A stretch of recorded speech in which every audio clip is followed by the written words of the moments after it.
नमस्कार, हमारी खास पेशकश में आपका स्वागत है। आपके साथ मैं हूं अंकिता। मिडिल ईस्ट की जंग की तपिश अब आपकी जेब और आपकी रसोई तक पहुंच चुकी है। दुनिया की महाशक्तियां मंदी के खौफ से कांप रही हैं और भारत की दहलीज पर संकट के बादल इतने गहरे हैं कि खुद प्रधानमंत्री नरेंद्र मोदी को कमान संभालनी पड़ी है। पीएम मोदी ने देश से 1 साल तक सोना ना खरीदने, तेल बचाने की अपील की है। तो क्या भारत एक बड़े आर्थिक संकट के मुहाने पर खड़ा है? क्या वाकई देश में आर्थिक आपातकाल जैसे हालात हैं? क्या आम आदमी की रसोई इस ग्लोबल टेंशन को झेल पाएगी? सबसे पहले देखिए ये खास रिपोर्ट।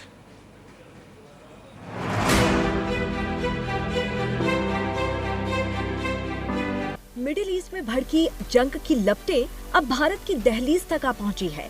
वैश्विक सप्लाई चेन टूट चुकी है। दुनिया की महाशक्तियां मंदी के डर से कांप रही हैं और इस बीच प्रधानमंत्री नरेंद्र मोदी ने खुद मोर्चा संभाल लिया है। पीएम मोदी की एक अपील ने पूरे देश में हलचल मचा दी है।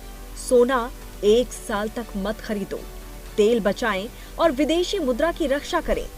आखिर भारत की अर्थव्यवस्था किस मोड़ पर खड़ी है?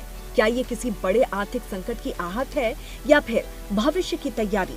संकट कितना गहरा है, इसका अंदाजा इसी बात से लगाया जा सकता है कि प्रधानमंत्री नरेंद्र मोदी ने अपनी सुरक्षा में तैनात एसपीजी के काफिले की गाड़ियों को 50% तक कम करने का निर्देश दिया है। पीएम ने खुद मिसाल पेश करते हुए देशवासियों से 3 बड़ी अपील की है। गोल्ड पर ब्रेक, 1 साल तक सोना और चांदी ना खरीदने की सलाह। ईंधन की बचत, पब्लिक ट्रांसपोर्ट, कारपूलिंग और वर्क फ्रॉम होम को बढ़ावा। विदेशी मुद्रा का संरक्षण, डॉलर की बर्बादी रोकने के लिए फिजूल खर्ची पर लगाम। पीएम मोदी ने देशवासियों से 1 साल तक सोना ना खरीदने की अपील के साथ ही ईंधन बचत के लिए public transport, carpooling, work from home की अपील की है। पीएम मोदी की इस पहल को देश के लिए एक बड़ा संकेत के रूप में देखा जा रहा है। इसके बाद अब भारत सरकार के दूसरे मंत्रालय और विभाग भी फिजूल खर्ची रोकने के लिए कमर कस रहे हैं। सोने पर टैक्स की सर्जिकल स्ट्राइक, सरकार ने केवल अपील ही नहीं की बल्कि कड़े कदम भी उठाए हैं।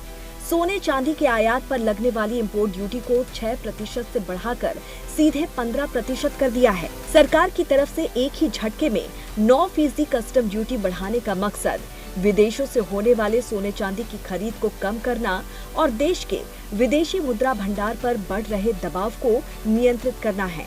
उम्मीद की जा रही है कि सरकार के इस कदम से देश का व्यापार घाटा कम होगा। दूसरा, अमेरिकी डॉलर के मुकाबले लगातार कमजोर हो रहे रुपए को भी मजबूती मिलेगी। दरअसल भारत अपनी खपत का 90% सोना विदेशों से आयात करता है, इसीलिए भारी मात्रा में डॉलर देश से बाहर चला जाता है। तो क्या भारत बड़े आर्थिक संकट के मुहाने पर खड़ा है? आर्थिक जगत के विश्लेषकों का मानना है कि मोदी जिन क्षेत्रों में किफायत करने की अपील कर रहे हैं, उसका स्पष्ट संदेश है कि विदेशी मुद्रा भंडार यानी कि फॉरेक्स पर बने दबाव को कम करना। दरअसल इन मुद्राओं में ही अंतर्राष्ट्रीय व्यापार होता है। विदेशी मुद्रा भंडार आता कहां से है? भारत जब सामान खरीदता है तो डॉलर में भुगतान करता है और बेचता है तो डॉलर ही लेता है। यानी आप बेचते ज्यादा हैं और डॉलर ज्यादा आएंगे और खरीदते ज्यादा हैं तो डॉलर ज्यादा खर्च होंगे।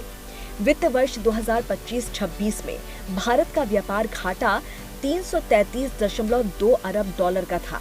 यानी भारत ने निर्यात की तुलना में आयात ज्यादा किया। भारत अपनी जरूरत का 90% तेल आयात करता है। ऐसे में सबसे ज्यादा डॉलर इसी पर खर्च होता है। मध्य पूर्व संघर्ष के कारण भारत रसोई गैस की कमी और तेल की बढ़ती कीमतों से जूझ रहा है। ये संकट देश के लिए बड़ी चुनौती है। दुनिया की सबसे बड़ी तेल कंपनी सऊदी अरब की अरामको ने चेतावनी दी है कि अगर हॉर्मुज स्ट्रेट बंद रहा तो पेट्रोल और विमान ईंधन का भंडार खतरनाक रूप से निचले स्तर तक पहुंच सकता है।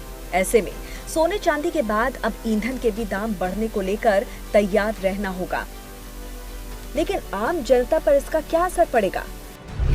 महंगी ज्वेलरी, शादी ब्याह के सीजन में सोना खरीदना अब आम आदमी के बजट के बाहर हो सकता है।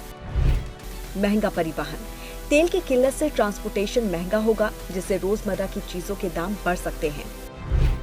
जीवन शैली में बदलाव, वर्क फ्रॉम होम और कार पूलिंग अब विकल्प नहीं बल्कि जरूरत बन सकते हैं। बहरहाल असली चुनौती उस आम आदमी की है जिसकी रसोई का बजट ग्लोबल टेंशन के चलते डगमगा रहा है। अब देखना ये होगा कि जनता प्रधानमंत्री की इस भावनात्मक अपील के साथ खड़ी होती है या फिर महंगाई का ये बोझ सियासत की आग को और ज्यादा भड़काएगा।